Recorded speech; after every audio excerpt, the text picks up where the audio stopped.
Magandang umaga po sa inyong lahat.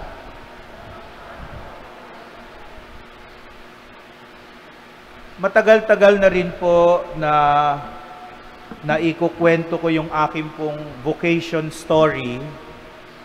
Kaya nagulat po ako mga 2 weeks ago. Biglang may nagtanong, Father, ano ba ang kwento ng bokasyon mo? Bakit ka pumasok ng seminaryo? Alam niyo po, pag tinatanong ako, bakit ako pumasok ng seminaryo, ang lagi ko pong sagot ay dahil sa swimming pool.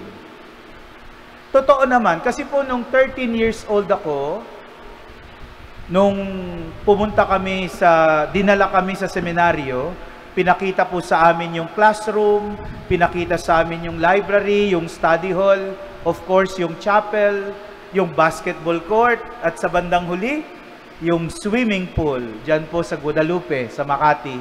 At ang sabi sa amin, pag pumasok kayo rito, araw-araw kayong magsuswimming. Sabi namin doon sa kasama ko, pasok na tayo, pasok na tayo.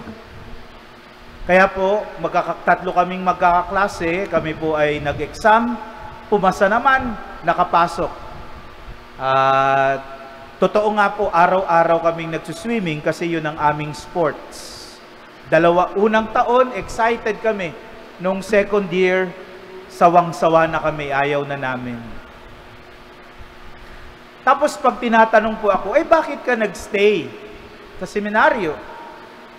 Ang sagot ko naman po dyan, dahil po sa mga kaibigan. Sa loob po ng seminaryo, nakakilala po ako ng mga tunay na kaibigan na hanggang ngayon ay kaibigan ko pa rin. At hindi naging mahirap sa loob ng seminaryo dahil sa mga kaibigan. Pero dumating po yung araw, third year college ako sa seminaryo.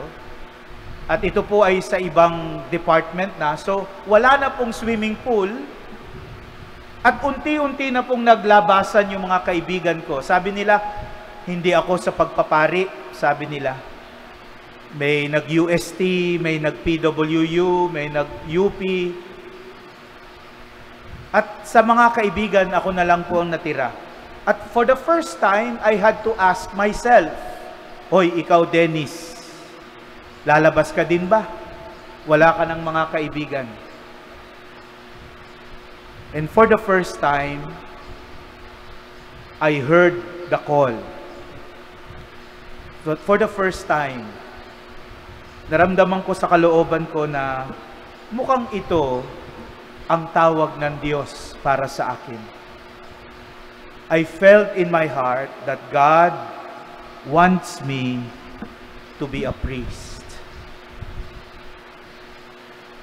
My dear friends, today is Vocation Sunday. Alam ng mga seminarista yan, galing yan sa vocare, Latin, na ang ibig sabihin ay call o tawag. Alam ninyo, hindi lamang po pari ang may tawag.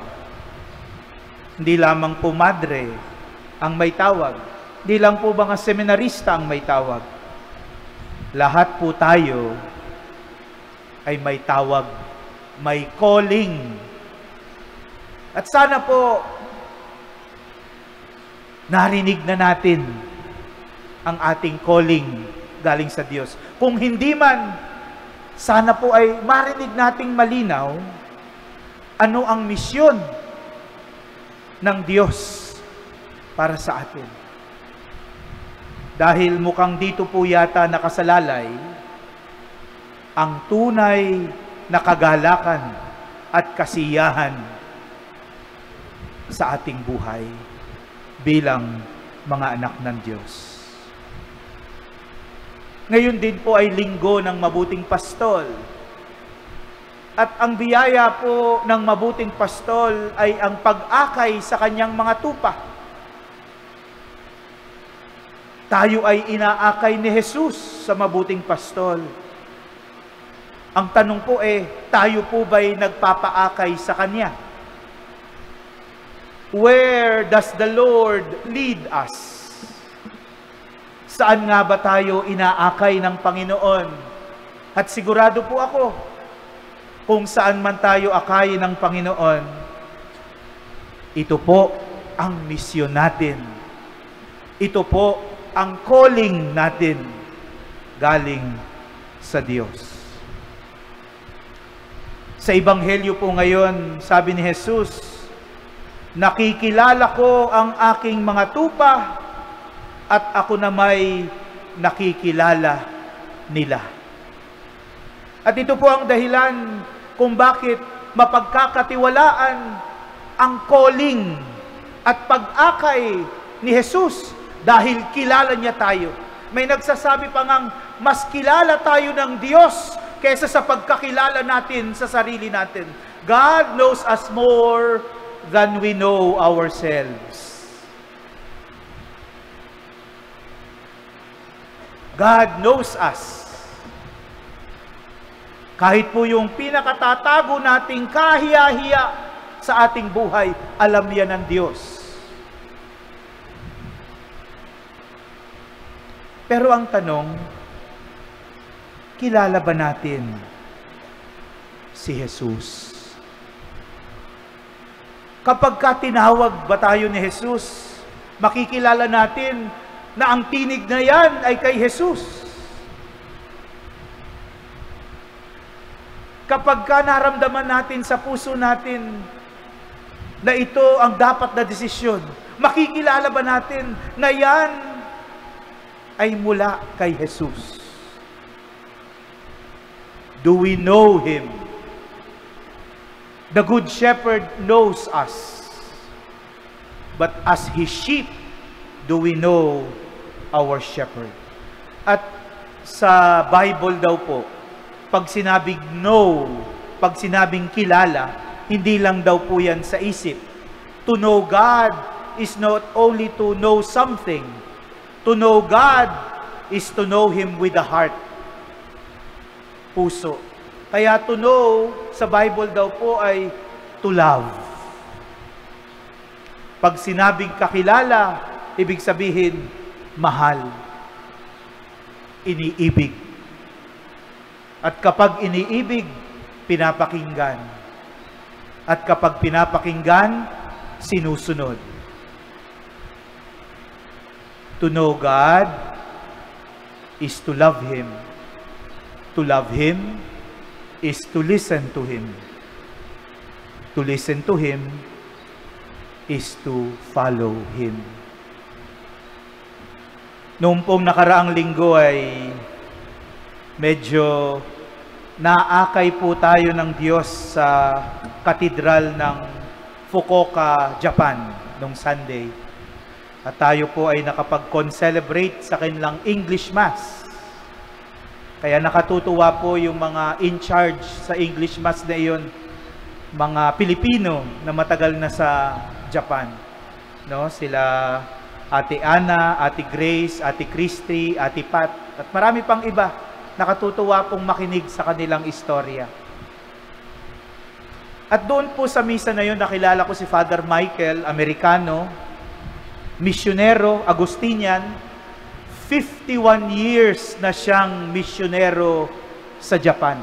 51 years. Kasing tanda ko. 51 na po ako. Ibig sabihin, buong buhay ko, si Father Michael, misyonero na sa Japan. Yun yung calling niya. Na narinig niya galing sa Diyos. Na umuo siya